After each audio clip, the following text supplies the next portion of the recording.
Hey everybody, coming into from my couch today. The baby's sleeping, which is a great thing, and I'm either 1 to 2 weeks away from letting my wife cut my hair because I need a haircut, or so she tells me. Before I get into our updates, I wanted to really paint a picture of the facts on the ground and what's going on. So certainly, without sugarcoating things, we are in some pretty dire circumstances. 10 million people filing for unemployment last month. We know that that's a lagging indicator. Food banks across the country, across the world really, seeing unprecedented demand for their services. Feeding San Diego, a 40 to 50% increase in the need in that area. The United Food Bank in Arizona saw that they're serving 4 times the amount of people that they typically do at this time. Three Square Food Bank in Las Vegas, a 30% increase. And in Amherst, Arizona, there was a food pantry distributing almost 900% more food in March than they did the previous year. So we're seeing these numbers double in some cases, and more in others. And all we know is that our food banking partners are going to need help. They're struggling. And they're struggling for a lot of reasons, right? Like first and foremost, us, right? Consumers, we're rushing to the grocery stores, we're ordering more in bulk, and because there was so much of this panic buying, that there's much less excess food for these grocery stores that often donated excess or aging inventory to food banks. So some of that supply has just virtually disappeared. Additionally, the volunteers that assist with food banks operations, typically the reliable senior populations or corporate volunteering groups, they've all but dissolved, as it's not necessarily that safe to go out and volunteer in groups currently in the climate that we're in. And food banks are also being forced to purchase more food, but find themselves competing against retailers who are also looking for more food. A lot of the nation's leading grocery chains who typically have supported food banks for many years and are continuing to support them during these challenging times. Right now, they're still trying to fill their shelves with food, because if they can't do that, they're certainly not going to be able to do that for the food banks and pantries. So it's a real struggle to figure out, where to get this food and how to access it. Certainly, we're looking for some more of these bulk product donations, which we're beginning to see companies be willing to give. But a lot of that is what's happening currently. And while no one yet, at least for the majority of the larger food banking organizations, is being turned away, we know that the mounting challenges is just something that everyone's going to have to face. We as Move for Hunger, we're a member of the Alliance to End Hunger. It's a group of other incredible organizations that collaborate. They share thoughts on policy, which you don't usually hear a lot of us about. But I think that the one thing that we can all really agree on is that people, everyday Americans, are going to need more support now than ever. And what I'm asking all of you to think about today is when Congress drafts its next round of legislation, for whatever the next round of relief is going to be, because there is going to be more relief needed at this time, and for a while to come. We should continue to think about adding to the resources of the SNAP benefits, or food stamps. It's a benefit that really does help a lot of families, and for the people that are now finding themselves in the situation of utilizing a food bank for the first time in their lives, we want to make sure that there's resources available. The system has never really been tested to this magnitude before, and even something like a 15% increase in current SNAP levels would provide $25 more a month. Or think about it this way, $100 a month in SNAP benefit for food assistance for a family of 4. And I don't know about you, but I don't think I could feed my family of 3 on $100 a month. So we're not talking about a lot of money that's being provided. This is meant to be assistance. This is meant to be supplemental, but in some cases it really is a true lifeline for a lot of Americans that are in these difficult circumstances. So you can learn more about a lot of the policies that are happening around hunger, around food security on the Lions to End Hunger's website. Certainly we're going to be putting out some more pieces as well.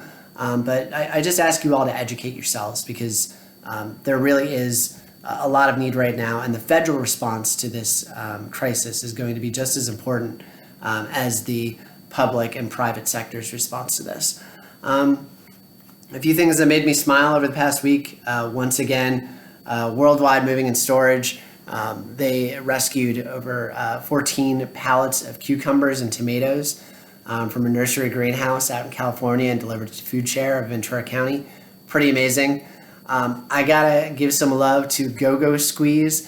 Kelly Miller over there, you've been amazing. Go-Go Squeeze makes some incredible products, and they've just been donating so much of it to food banks. Flat Rate Moving and Storage, they picked up 14 cases. They delivered to 14 locations across New York City, to hospitals as well as the New York Common Pantry. Castor Moving and Storage, they delivered 22 cases to the food bank of Lower Fairfield County. Shout out to Castor. Firefighting's Finest, moving delivery out in Texas, one of our favorite moving partners, delivered a pallet each to the Cook's Children's Medical Center, and some other food banks in that region, including the North Texas Food Bank. And another company that's been incredibly generous right now is Hungry Root. They've got some really good quinoa cups. Gentle Giant delivered 18 pallets of this donated product to the Community Food Bank of New Jersey. Thank you to Hungry Root and Gentle Giant. And Morse Moving out in Michigan, 5 pallets to the Gleaners Community Food Bank. Thank you again to Hungry Root for donating that product. And we're also seeing individuals step up. There's a young girl, Lucy Kinney. She's asking for her neighbors to donate food during this time. She's leaving a bag or box on their door, and just kind of gonna go around and keep things as sanitary as they can, not asking people to gather or bring everything to one place, but finding kind of the safe way to be able to pick up this food and get it to the food bank. And her mom actually works for one of our moving partners, Boyer Rosen, who's a Beacons agent. So thank you to Lucy. Huge love goes out to many of the foundations that are supporting not only our organization, but several organizations across the state of New Jersey and across the country. Provident Bank Foundation just made a very generous gift to Move for Hunger, $5,000. We really appreciate it for our efforts with the COVID-19 response. The Ocean First Foundation as well has made another $5,000 gift. Ocean First, one of our very long time supporters. We appreciate you. Also working with them for the payroll protection plan through the CARES.